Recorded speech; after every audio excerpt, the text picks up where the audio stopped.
major medical journal is now shifting its stance on the Wuhan lab leak theory, publishing an alternative view and calling for a transparent debate on the true origins after it's revealed most of the scientists who disputed the idea of a lab leak reportedly have links to Wuhan researchers. Kentucky Congressman and House Oversight Committee ranking member James Comer joins me now. Sir, thanks for being here. Appreciate it. Let's go ahead and pull up this quote from Lancet. This says, "There is no direct support for the natural origin of COVID-19. And a laboratory-related accident is plausible. Contrary to the first letter published in The Lancet, we do not think that scientists should promote unity research-related hypotheses are not misinformation and conjecture." What do you make of this new information?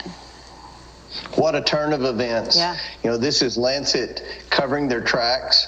I think anyone who's put any amount of time into studying this issue realizes that the probability that it came from the Wuhan lab is almost 100%.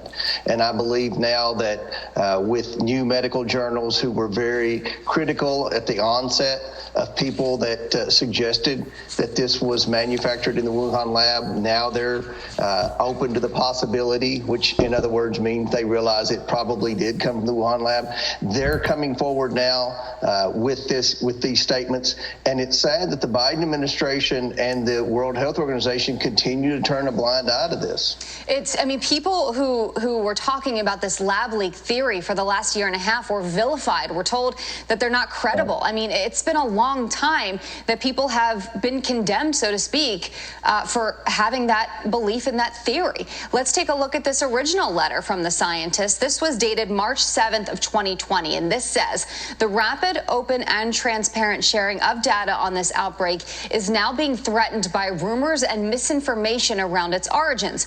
We stand together to strongly condemn conspiracy theories suggesting that COVID-19 does not have a natural origin." Again, March 7th of 2020, calling it a conspiracy theory.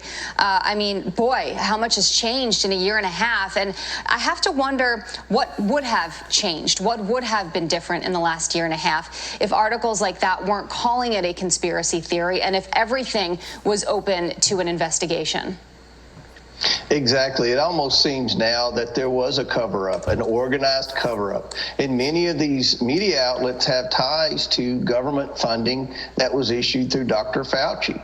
That's the link that's connecting all of these medical journals and all of these people who were the very first ones to come out and criticize people who suggested that this could have been manufactured in the Wuhan lab.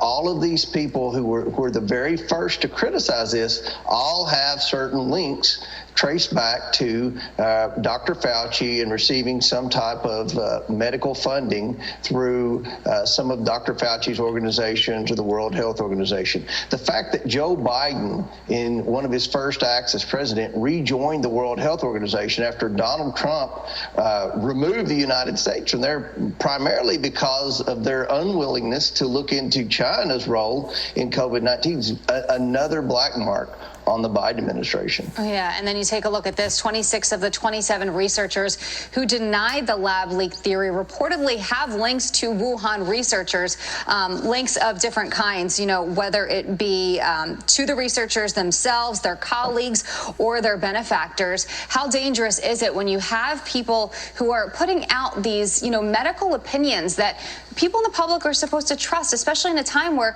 people in our lifetime haven't been through a pandemic like this, so we're relying on our medical experts, and then all of a sudden, a year and a half later, we're making a turnaround. Exactly. The medical experts have been so inconsistent on COVID, particularly with the origination of COVID, that's one reason why we have such a high level of vaccine hesitancy. That's why we have so much misinformation about COVID right now. The medical community has really made a lot of mistakes, especially the medical community with ties to the Wuhan lab. The main area that the Republicans on the House Oversight Committee are trying to investigate with respect to the Wuhan lab is who all was involved in this lab? Which American companies were involved in this lab? And also, how much American tax dollars? We've identified the $600,000 from Eco Health Alliance to the Wuhan lab, but I believe there's more, and I believe there are private companies that had relationships with the Wuhan lab, and they've sat quiet this whole time. So there's a lot of problems still with the Wuhan lab, and it's very disappointing that the Biden administration took 90 days to investigate this and then came up and determined that it was inconclusive evidence to link the COVID to Wuhan. Very disappointing. Republicans in Congress are going to still look into this and try to get to the bottom of this and hold someone accountable. Got to get to the bottom of this, that's for sure. Congressman James Comer, thank you so much for your time. Have a good day, sir. Thank you for having me.